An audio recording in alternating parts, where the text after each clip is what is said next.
In the ancient village of Umunna, where the sacred Okwu River meets the whispering hills, the wind tells stories that wise men fear to repeat. On this particular night, as darkness swallowed the last ember of sunset, the wind carried something different, something that made even the bravest warriors pull their children closer. The palm trees swayed with an unnatural rhythm, their fronds dancing to a melody only the spirits could hear. Dogs whimpered and hid beneath their masters' huts, while the night birds fell silent in the branches above. Old Mama Adunni, keeper of the village's ancient wisdom, sat by her dying fire and listened. Her weathered hands trembled as she recognized the sound carried on that wind, the bitter tears of a woman wronged, mixed with words of power that should never be spoken. When the wind weeps, she whispered to herself, the ancestors are angry. But what she heard next made her blood run cold. Floating through the darkness came a voice, clear as the morning river, yet sharp as a blade forged in anger. What terrible words would change this village forever? 3 days earlier, Obiajalu, the strongest man in Umunna village, had collapsed without warning. He was returning from his yam farm when his wife Nwaniabu found him lying motionless on the path, his eyes wide open but seeing nothing. The village medicine man, Izugo, examined Obiajalu's body with growing confusion. I see no wound, no poison, no sickness, he muttered, shaking his gray head. Yet his spirit has fled like a bird before the storm. Nwaniabu knelt beside her husband's still form, her heart breaking like clay in the fire. They had been married for 25 years, and Obiajalu had never been sick a single day. As the strongest palm wine tapper in 3 villages, he could climb the tallest palm tree and carry 2 heavy pots without breathing hard. How can the mighty eagle fall without a hunter's arrow? She wailed, using the village's ancient words for mourning. The funeral drums began their sorrowful song that very evening. But as the village gathered to honor Obiajalu, his 2 younger brothers, Okachukwu and Emeka, whispered among themselves with calculating eyes. What dark plans were they making while their brother's body still lay warm? According to the ancient laws of Umunna, when a man died, his brothers were to care for his widow and ensure she received her rightful share of his property. But greed, like termites in dry wood, had already begun eating away at Okachukwu and Emeka's hearts. On the morning after Obiajalu's burial, the 2 brothers arrived at Nwaniabu's compound with false smiles and empty words. Sister-in-law, Okachukwu began, his voice smooth as palm oil but his eyes cold as harmattan wind, we have come to discuss the properties our brother left behind. Nwaniabu welcomed them with kola nuts and palm wine, as tradition demanded. But as they spoke, their true intentions became clear as the noon sun. The big yam farm must come to us, Emeka declared. And the 4 plots near the market. Also the 3 goats and the seed money he saved for planting season. But what of my son Ifinichukwu and me? Nwaniabu asked, her voice trembling like leaves before a storm. We will give you the small garden behind the house, Okachukwu replied with a cruel smile. A woman needs little to survive. As their words struck her like lightning, Nwaniabu felt something ancient and a terrible awakening in her chest. What power was stirring within the wronged widow? Nwaniabu stood slowly, her eyes beginning to glow with an inner fire that made both brothers step backward. The air in the compound grew thick and heavy, as if a great storm was approaching. You dare to steal from the widow and the fatherless? She said, her voice rising like the wind before a tornado. You forget that I am the daughter of Ezen, granddaughter of Mboko the Great, keeper of the ancient knowledge that flows in my blood like the sacred river. Thunder rolled across the clear sky, though no clouds could be seen. The ground beneath their feet trembled as Nwaniabu raised her arms toward the heavens. By the spirits of my ancestors, by the power of the earth that holds my husband's bones, by the water that gave us life and the fire that takes it away, I place this curse upon your family line. Her voice became like the roar of a wounded lioness. Your sons and your sons' sons will know suffering. What you have taken in greed will be lost in sorrow. No peace will you find until justice flows like water and truth shines like the morning sun. The brothers fled like frightened children, but they could not run from the words that now hung over them like storm clouds. Could any power on earth stop what Nwaniabu had set in motion? Within a week of the curse, strange things began happening in Umunna village. Okachukwa's prized rooster, the one that had won 3 fighting contests, died without cause. Emeka's newborn calf was found in the morning with its legs twisted in impossible directions. But it was Nwaniabuif's own son, Ifinichukwu, who first felt the curse's true power. At 22 years old, he was as proud and strong as his father had been, with muscles like iron and a laugh that could chase away any sadness. "Mother," he said one evening as they shared their simple meal of yam and palm nut soup, "the village elders say you have spoken dangerous words. They fear what may come." Nwaniabuif looked at her son with eyes full of pain. "Sometimes, my child, the truth must be spoken even when it cuts like a sharp knife.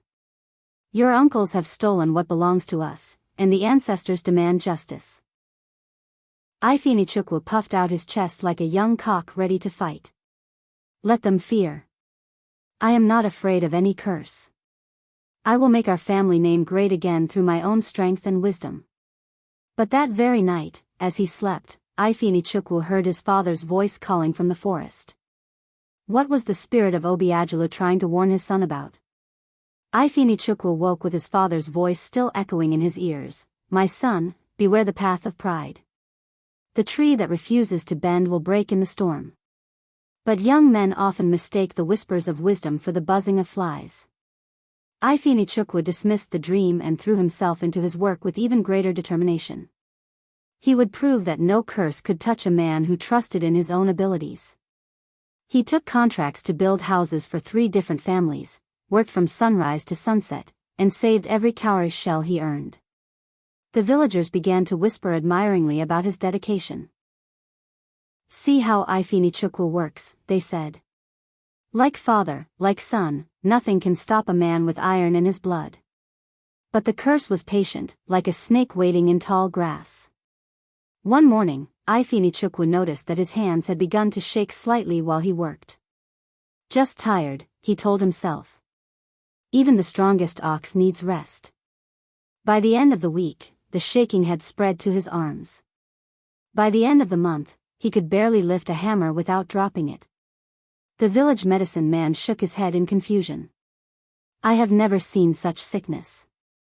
What terrible fate awaited the son who ignored his father's warning?" As the mysterious illness spread through Ifinichukwu's body like fire through dry grass, his mother pleaded with him to seek help from the great diviners in the neighboring villages. "My son," Nwaniabuif said, her voice heavy with sorrow, "perhaps the ancestors are trying to teach us something. Let us consult with those who understand the ways of the spirit world." But Ifinichukwu's pride had grown like a weed in fertile soil. "Mother, I will not crawl to some old man with bones and cowrie shells. I am a man of the new generation. I believe in what I can see and touch." As the seasons changed, his condition worsened.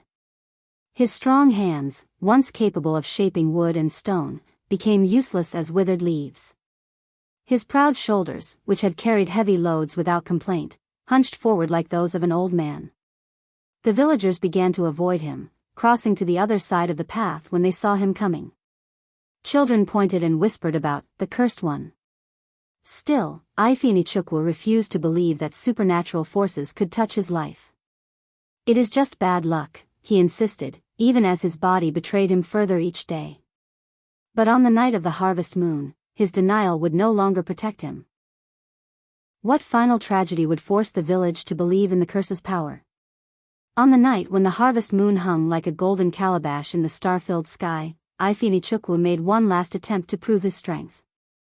Despite his mother's tears and pleading, he decided to climb the tallest palm tree in the village, just as his father had done countless times. "I will show everyone that no curse can defeat the son of Obiajulu," he declared, his voice echoing through the quiet compound. The whole village gathered as word spread of his intention. Some came to support him, others to witness what they feared would be his final act of pride. With tremendous effort, Ifinichukwu began to climb. His shaking hands slipped twice, 3 times, but somehow he continued upward. The crowd below held their breath as he reached the crown of the palm tree, silhouetted against the bright moon. For a moment, he stood triumphant, 30 feet above the ground. "You see," he called down. "I am still strong." But as he reached for the palm nuts, his hands failed him completely. The villagers watched in horror as he fell like a stone, his body striking the hard earth with a sound that would haunt their dreams for years to come. Nwaniabuof's wail pierced the night like a spear through the heart. How would the curse manifest in the next generation? 20 years passed like water flowing down a mountain stream. The village of Umunna grew and changed, welcoming new families while mourning those who had joined the ancestors. Many of the younger people had never heard the full story of Nwaniabuof's curse. Chibize, Ifinichukwu's son, had grown into a man much like his grandfather Obiajalu, tall, strong, and blessed with the kind of confidence that made other men follow him. At 25, he had already been chosen as one of the village's junior council members. Unlike his father, Chibize had received education from the missionaries who visited the nearby trading post. He could read and write in both Igbo and the white man's language, and he often spoke of progress and modern thinking. "The old ways are dying, Uncle Aduba," he said to one of the village elders who had tried to warn him about his family's history. "We cannot live our lives in fear of stories and superstitions. The world is changing, and we must change with it." But the old man shook his gray head sadly. "Young eagle, some stories are more than just words. Some stories are written in blood and sealed with tears." What signs would soon remind Chibize that the past never truly dies? The rains failed that year for the first time in a generation. The yam farms withered under the merciless sun, and the sacred Okwu River dropped to levels that frightened even the oldest villagers. As hunger began to stalk the compound like a patient leopard, the elders gathered under the ancient Udala tree to seek solutions. That was when old Mama Adani, now bent with age but still sharp as a blade, spoke the words that made Chibize's blood run cold. "This drought is not natural," she announced, her voice carrying the authority of 8 decades. "The spirits are restless. The curse of Nwaniabuof still hangs over this village like smoke that will not clear." The younger villagers murmured in confusion, but the elders nodded gravely. They remembered the terrible events of 20 years past, even if they had tried to forget them. "What curse?" Chibize demanded, his education making him skeptical. "How can the words of one woman cause the rains to fail?" Mama Adani fixed him with eyes that seemed to see through time itself. "Your grandmother spoke words of power, young man. Words that your family has never answered for. Until justice is served, the land itself will cry out." What terrible truth about his family would Chibize soon discover? That evening, as the village children gathered around the fire for the traditional storytelling hour, old Azugo the griot stood to speak. His voice, weathered by age but still strong as ancient timber, began to weave the tale that Chibize had never heard in full. "Listen well, children of Umunna, for this is the story of the widow's tears that became a curse, the greed that poisoned a family line, and the price of injustice that still echoes through our village." As the griot's words painted pictures in the flickering firelight, Chibize learned for the first time about his great-uncle's betrayal, his grandmother's righteous anger, and his father's tragic end. Each detail struck him like a physical blow. "But great-uncle Okachukwu and great-uncle Emeka told me that grandmother Nwaniabuof was mad with grief," Chibize protested. "They said she spoke nonsense and died of a broken heart." Izugo's laugh was bitter as medicine herbs. "The thief always claims the stolen goods were freely given, young lion. Your great-uncles took what belonged to your grandmother and left her with nothing but dust and sorrow." The fire crackled and popped as the terrible truth settled into Chibize's mind like poison into a wound. What would Chibize do with this knowledge that changed everything he believed? In the days following the griot's revelation, Chibize found himself unable to eat or sleep properly.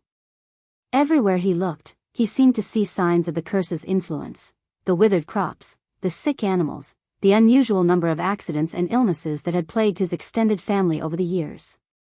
More disturbing still were the shadows that had begun to follow him. At first, he thought it was just his imagination, a trick of the light caused by his troubled state of mind. But soon, even other villagers began to notice. "Chibize," his friend Kalechi said one afternoon, "there is something walking behind you. Something that has no form but blocks the sunlight." When Chibize turned to look, he saw nothing.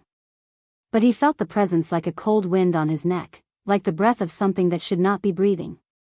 His wife, Adora, became frightened to sleep beside him. In my dreams, she told him, I see a woman with fire in her eyes standing at the foot of our bed. She points at you and speaks words I cannot understand, but they make my soul tremble. The village children began to cross to the other side of the path when they saw him coming, just as they had done with his father years before. How would Chibiz fight an enemy that had no body to strike? The annual festival of first fruits had always been Chibiz's favorite celebration. It was a time when the entire village came together to thank the ancestors for the harvest and to renew their commitment to community unity. This year, however, the festival felt different. The usual abundance of yams, corn, and palm fruits was replaced by meager offerings that spoke of the drought's cruel grip on the land. As tradition demanded, Chibiz joined the other young men in the sacred dance around the central fire. The drummers beat out the ancient rhythms that had echoed through their village for countless generations, and for a moment, he felt connected to something larger than his troubles. But as the dance reached its climax, something went terribly wrong. The other dancers later described it as if Chibiz had simply stepped through a doorway that no one else could see. One moment he was there, his feet pounding the earth in perfect time with the drums. The next moment, the space where he had been dancing was empty, as if he had never existed at all. His terrified cry seemed to come from everywhere and nowhere at once. The darkness, it's taking me, tell my son, beware the price of. And then, silence. Chibiz was gone. What had happened to the brave young man who challenged the curse? 25 years after his father's mysterious disappearance, Onika had grown into a man marked by caution and deep thought. Unlike the generations before him, he had spent his youth learning not just the practical skills of farming and building, but also the spiritual traditions that his father and grandfather had dismissed. At 30 years old, Onika was the last surviving male of his family line. His mother, Nkalika, had raised him with constant prayers and protective charms, never letting him forget the terrible history that haunted their bloodline. My son, she would say each morning as she prepared his meal, remember that pride and arrogance destroyed your father and grandfather. You must walk a different path. Onika had taken her words to heart. He spent his days quietly tending to a small farm and his evenings studying with the village's spiritual teachers. He had married a gentle woman named Chioma, and they had one precious daughter, Adiz, who was the light of his life. But as his 30th birthday approached, Onika began to experience the same signs that had marked his father and grandfather, the shadows that followed him, the dreams of a burning-eyed woman, the whispered words that seemed to come from the wind itself. Could knowledge and humility succeed where pride and strength had failed? On the night when the drought broke and rain finally began to fall on the parched earth of Umunna, Onika made a decision that would change everything. He would seek out Ikenna the great diviner, a man whose reputation for seeing truth reached across 7 villages. I cannot continue to live under this shadow, he told his wife Chioma as lightning illuminated their small compound. Our daughter deserves a future free from this curse. I must find a way to break what my great-grandmother set in motion. Chioma wept, knowing the dangers of the journey he proposed. The forest where Ikenna lives is filled with spirits both helpful and hostile. Many who seek him are never seen again. But Onika's mind was set.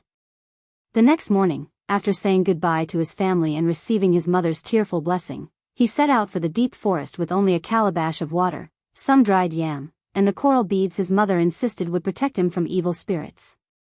The path through the forest was barely visible, overgrown with vines and blocked by fallen trees. As Onika walked deeper into the green darkness, he heard sounds that no forest should make, the laughter of children where no children lived, the sound of drums beating rhythms that hurt his ears. What dangers would Onika face in the mysterious forest? After 3 days of walking through the spirit-haunted forest, Onika finally reached the clearing where Ikenna the great diviner made his home. The old man's compound was unlike anything in the normal world, trees that grew with their roots in the air, a stream that flowed upward, and silence so complete that even Onika's heartbeat seemed loud. Ikenna himself was ancient beyond counting, his dark skin marked with ritual scars that seemed to move and shift when viewed directly. His eyes held the depth of someone who had seen the beginning and end of many stories. I have been expecting you, son of Chibiz, grandson of Ifea. Of white stones and gestured for him to sit. You come seeking to break a curse, but first you must understand its true nature. Your great-grandmother's words were not spoken in mere anger, they were spoken in the language of cosmic justice. He scattered cowrie shells and palm nuts on the ground between them, reading patterns that only he could understand. The curse can indeed be broken, Ikenna finally announced. But the price will test your heart beyond all endurance. What impossible choice would Onika have to make? Ikenna's ancient hands swept across the scattered cowrie shells and palm nuts as he read the message written in their patterns. His face grew grave as the truth revealed itself. Listen carefully, son of sorrow, the diviner said, his voice heavy with the weight of destiny. Your great-grandmother's curse was bound to the family bloodline by the power of her tears and the injustice done to her. It can only be broken by a sacrifice that proves the family line has learned the true value of what was stolen. Onika leaned forward, his heart pounding like drums in his chest. Tell me what I must do. I will pay any price to free my family from this burden. The old man's eyes seemed to look right through him. The curse can only be broken if you willingly sacrifice that which you love most in this world, before the next moon reaches its fullness. And you must do it not for your own benefit, but out of true justice for the wrong that was done. My daughter, Onika whispered, the words torn from his throat like pieces of his soul. You speak of my daughter Adiz. Ikenna nodded slowly. She is innocent, pure, and beloved beyond measure.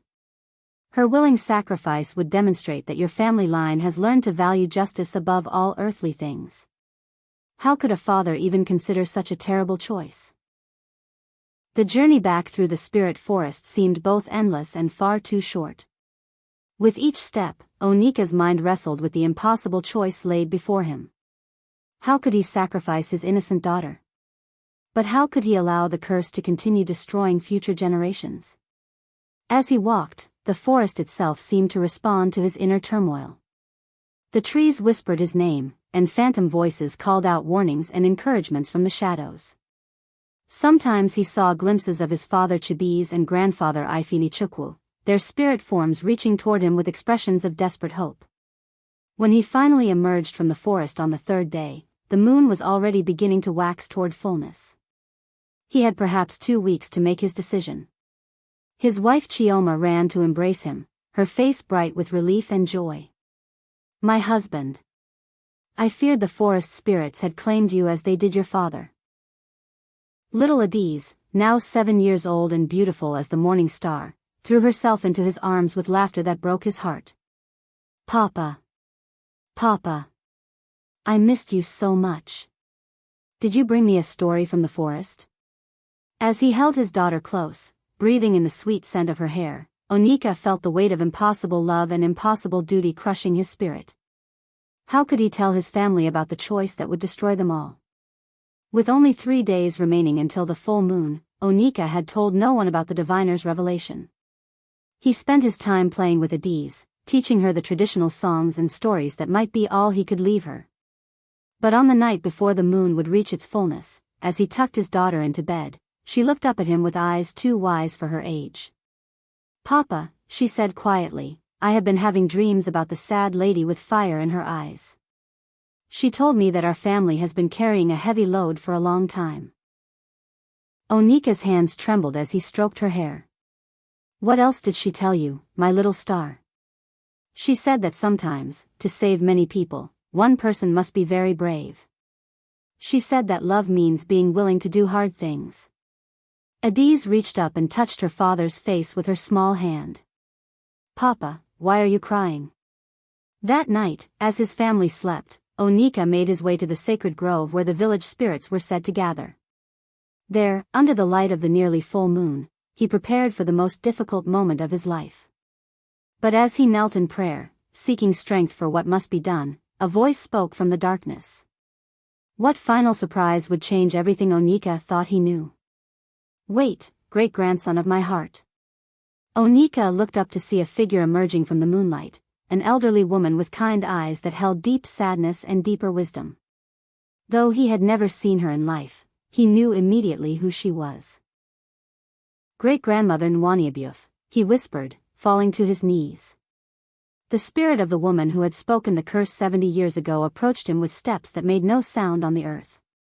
I have watched your family suffering with a heavy heart, child. The curse I spoke was born from pain and injustice, but it has taught its lesson. She gestured for him to rise. The true sacrifice required is not your daughter's life, but your willingness to give it. That willingness proves that your family line has learned to value justice and love above personal gain. Tears flowed down Onika's face as understanding dawned. Then the curse is broken, Nwaniabuth confirmed.